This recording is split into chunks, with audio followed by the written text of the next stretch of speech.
हाय, मैं हूँ अमृता। फिल्म शुरू होते ही हम हरक्यूलिस की कहानी देखते हैं। हरक्यूलिस दरअसल हाफ गॉड और हाफ ह्यूमन रहता है और उसके पिता ग्रीक गॉड ज़्यूस थे, तो वही उसकी माँ अल्केमेनी एक नॉर्मल इंसान थी। यहाँ पे अल्केमेनी ने ही हरक्यूलिस का ये नाम रखा था गॉडेस हीरा के ऑनर में, जिसका मतलब था ग्लोरी ऑफ हीरा। दरअसल गॉडेस हीरा ज़्यूस की वाइफ थी। यहाँ पे ज़्यूस अल्केमेनी को पसंद करते थे और उसी के कारण गॉडेस हीरा अल्केमेनी और हरक्यूलिस दोनों से काफी नफरत करती थी और वो काफी गुस्सा थी कि गॉड ज़्यूस ने उससे छोड़कर एक नॉर्मल इंसान को पसंद किया। उसके अनुसार हरक्यूलिस ये उनका नाजायज बेटा था और इसी गुस्से में गॉडेस हीरा ने हरक्यूलिस को कई बार मारने की कोशिश की थी, लेकिन हरक्यूलिस ज़्यूस की तरह ही पावरफुल था। वो कभी भी इन खतरों से नहीं मरा। अब कुछ सालों के बाद जब वो बड़ा होता है तभी काफी समय तक सारे गॉड उसे मारने की कोशिश करते हैं, लेकिन आखिरी में गॉड उसे बताते हैं कि वो उसे 12 अलग अलग टास्क देने वाले हैं। अगर वो इन टास्क में जीता तो वो हरक्यूलिस को इसके बाद कभी भी परेशान नहीं करेंगे।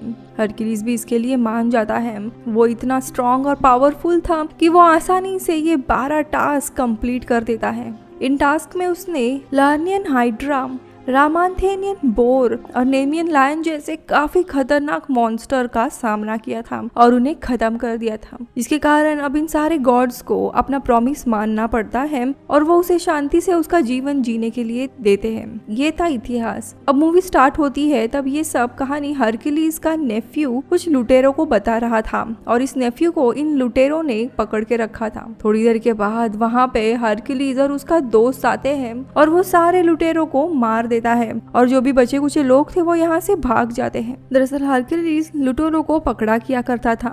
हरक्यूलिस के दोस्तों में होता है ऑटोलाइकस, अटलांटा, एम्पियोरस और टाइडस, और हरक्यूलिस का नेफ्यू लोलापस लोगों को हरक्यूलिस की कहानी सुनाया करता था ताकि हरक्यूलिस इन सारे लोगों में बहुत ही फेमस हो और लुटेरों को पकड़ने का ऐसा ही काम मिलता रहे। इन्हें काफी सारा सोना मिला था और उसी खुशी में ये लोग तावेर्न में जीत की खुशी मना रहे होते हैं और तभी वहाँ पे आती है किंग कोस्टी की बेटी अर्जेनिया। वो बताती है कि उनकी और वॉरलॉर्ड रेसिस के बीच में बहुत ही लड़ाई चल रही है और वो हरक्यूलिस से मदद मांगने आती है और उसे हरक्यूलिस की मदद चाहिए। इसके बदले में किंग कर्टिस यानी उसके पिता उन्हें बहुत सारा सोना देंगे। अब ये सुनते ही हरक्यूलिस मान जाता है और वो और उसके लोग पहुंच जाते हैं थ्रेस, ईस्टर्न ग्रीस, अर्जेनिया के किंगडम में और वो किंग कर्टिस से मिलने के लिए उनके महल चला जाता है। लेकिन तभी अचानक से हरक्यूलिस को कुछ विजन्स आने लगते हैं। करीब करीब 3 साल पहले उसकी एक फैमिली हुआ करती थी, लेकिन एक दिन बिना किसी रीजन के हरक्यूलिस ने अपने पत्नी और बच्चों को मार दिया था और तब से यही सपना उसे बार बार आता था। अब प्रेजेंट में वो किंग कर्टिस से मिलने जाता है और जिसके साथ उनका वॉर चल रहा था, वॉरलॉर्ड रेसिस, उसके बारे में वो जानकारी लेता है। किंग कर्टिस बताते हैं कि रेसिस दरअसल एक जादूगर है जो लोगों के माइंड को कंट्रोल कर उन्हें आपस में ही लड़वा सकता है। हरक्यूलिस राजा की सेना देखता है और उसे बताता है कि ये सेना लड़ने के लिए कम है, उन्हें और लोगों की जरूरत पड़ सकती है, इनके पास सेना नहीं होती। इसी कारण से हरक्यूलिस राज्य में रहने वाले लोगों को ही ट्रेनिंग देने लगता है, उन्हें लड़ाई के लिए शुरू करता है। हरक्यूलिस की जो टीम रहती है उसमें से एम्पियोरस एक ऐसा योद्धा होता है जो कि भविष्य भी देख सकता है और लड़ाई में कौन जीतने वाला है ये प्रेडिक्ट कर सकता है, यहाँ तक कि वो अपनी डेथ भी जान सकता था। अब कुछ समय के बाद किंग कर्टिस सीधा हरक्यूलिस को रेसिस की सेना के ऊपर हमला करने के लिए कहता है, लेकिन हरक्यूलिस उन्हें समझाता है कि उनकी सेना ज्यादा नहीं है, उन्हें ट्रेनिंग की जरूरत है। लेकिन किंग कर्टिस नहीं मानता और ना चाहते हुए भी हरक्यूलिस को रेसिस की सेना पर हमला करना पड़ता है।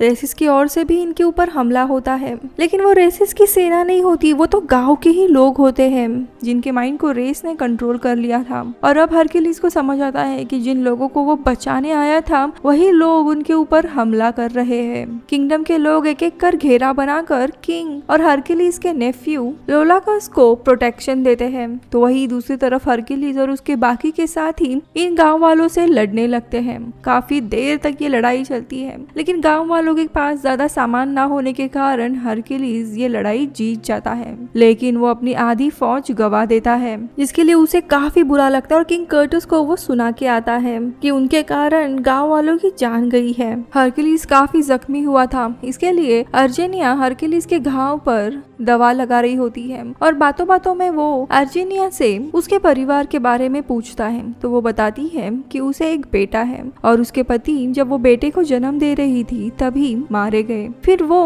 हरक्यूलिस से उसके बारे में पूछती है, लेकिन हरक्यूलिस कुछ भी बता नहीं पाता क्योंकि उसी ने अपनी पत्नी और बच्चों को मारा था। अब रात में जब वो सोया हुआ था तब हरक्यूलिस को एक सपना आता है और सपने में वो अपनी पत्नी और बेटे को देखता है, लेकिन साथ में तभी किंग यूरेथियस आ जाते हैं और वो उसे कहते हैं कि तुम एक राक्षस हो, तुमने ही अपने बेटे और पत्नी को मार डाला है। और हरक्यूलिस डरते हुए नींद से उठता है। अब अगले दिन अर्जेनिया हरक्यूलिस के दोस्तों के पास जाती है और हरक्यूलिस के बच्चे और पत्नी के बारे में पूछती है। तभी उसे पता चलता है कि हरक्यूलिस ने ही उनको मार डाला था। उसका दोस्त ऑटोलाइकस आके बताता है कि उसने अपने परिवार को क्यों मार डाला इसका सच कोई भी नहीं जानता, लेकिन जरूर इसमें गॉडेस हीरा का हाथ था। और अपने परिवार को मारने के बाद हरक्यूलिस पश्चाताप की आग में जल रहा था और तभी उसकी मुलाकात इन बाकी दोस्तों से हुई एक एक करके और उन्होंने अपनी एक टीम बनाई और वो काम करने लगे। अब हरक्यूलिस और उसके साथी बाकी लोगों को ट्रेनिंग देना शुरू कर देते हैं और उन्हें डिफेंस और फाइट दोनों चीज सिखाते हैं। इसके बाद किंग के कुछ जासूस होते हैं, वो जानकारी लाते हैं कि रेस कहाँ पर रुका हुआ है।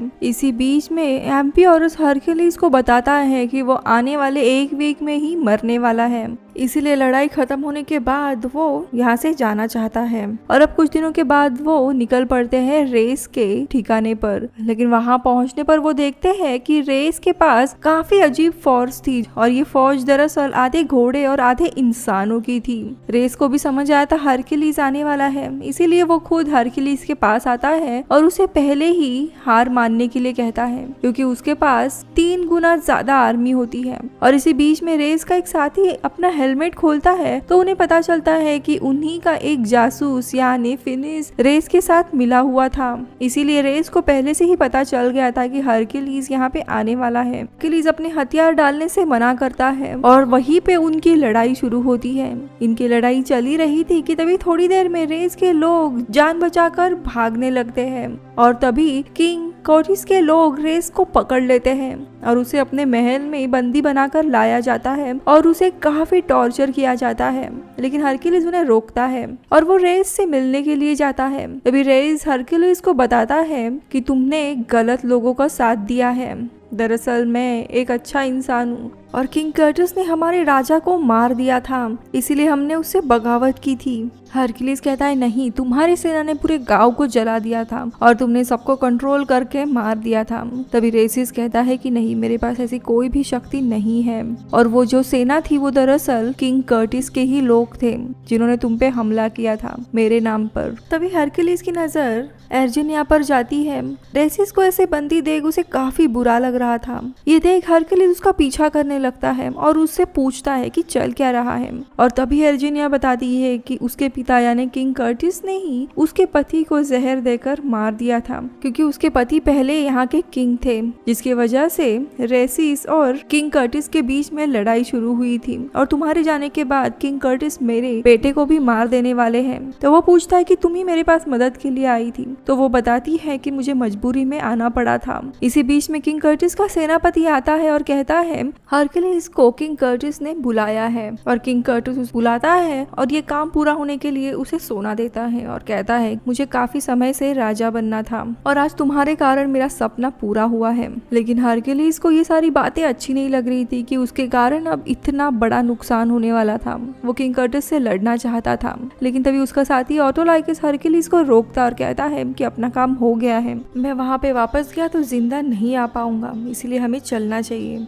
लेकिन हरक्यूलिस उनके साथ वापस जाने से मना करता है और कहता है कि मैंने जो गलती की है वो मुझे ठीक करनी है, मैं किंग को मारने के लिए जा रहा हूँ। उसके साथी भी उसके साथ जाने के लिए तैयार होते हैं, लेकिन ऑटोलाइकस नहीं मानता। अब वो लोग भी अपना गोल्ड उसे दे देते हैं और वो अकेला ही यहाँ से चला जाता है। इसके बाद बाकी बचे हुए हरक्यूलिस के दोस्त महल के अंदर घुस जाते हैं और बाकी पूरी सेना से लड़ना शुरू कर देते हैं। लेकिन किंग कर्टिस बड़ी ही चालाकी से अर्जेनिया के बेटे एरियस को मारने की धमकी देता है, जिसके बाद हरक्यूलिस और उसके साथी सरेंडर कर देते हैं और किंग कर्टिस उन्हें जेल में डाल देता है और हरक्यूलिस को वो लोहे की जंजीरों में बांध देता है।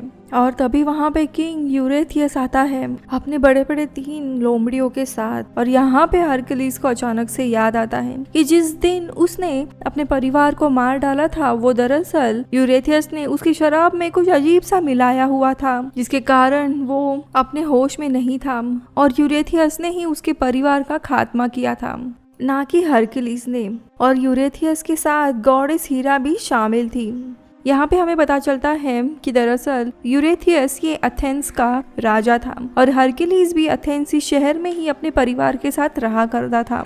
लेकिन किंग यूरेथियस को हरकुलिस की शक्तियों के बारे में पता चलता है कि वो बहुत ही ज्यादा पावरफुल है और इसी के कारण यूरेथियस को हरकुलिस को पूरी तरीके से बदनाम कर एथेंस से निकालना था।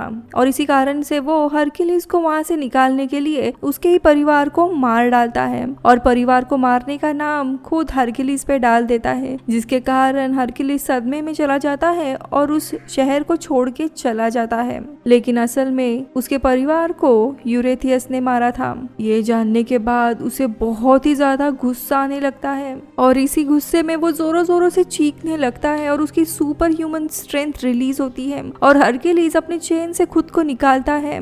ये देख यूरेथियस भागने लगता है और तभी किंग कर्टस भी अपनी बेटी की बलि देने के लिए जाने वाला था। लेकिन तभी हरकुलिस वहां पे आता है और अर्जिनिया को बचा लेता है।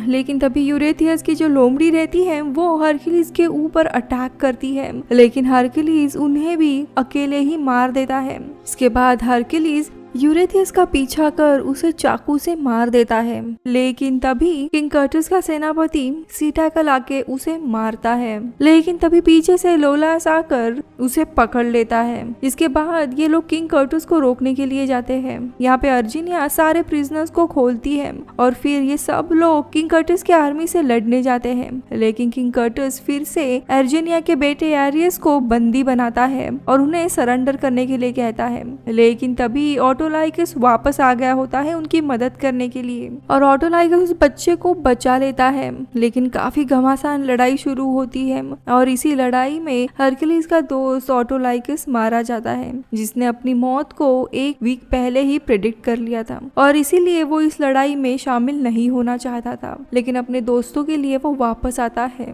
और मौत का शिकार बनता है। इसके बाद वो लोग महल में जल रही आग को इस्तेमाल करते हैं और उन्हें रोकने की कोशिश करते हैं। लेकिन किंग कर्टस के बोलने पर पूरी आर्मी फिर से आगे बढ़ती है। अब किंग कर्टस की आर्मी को रोकने के लिए हरकुलिस वहाँ पे बनी बहुत ही बड़ी गॉडेस हीरा की मूर्ति को खींचने लगता है। वो मूर्ति बहुत ही बड़ी होती है, लेकिन हरकुलिस की सुपर स्ट्रेंथ के कारण देखते ही देखते वो उसे नीचे गिरा देता है और इसी तरह उनकी आर्मी को रोकता है। और इसी बीच में किंग कर्टस भी मारा जाता है। अब हरकुलिस की पावर को देख पूरी आर्मी हरकुलिस के सामने झुक जाती है और उसके नाम के नगारे बजने लगते हैं। जिसके बाद अर्जिनिया के बेटे को राजा घोषित किया जाता है और मूवी के अंत में क्रेडिट सीन में हम एनिमेशन द्वारा देख पाते हैं कि कैसे हरकुलिस ने उन 12 टास्क को कंप्लीट किया था अपने दोस्तों की मदद से।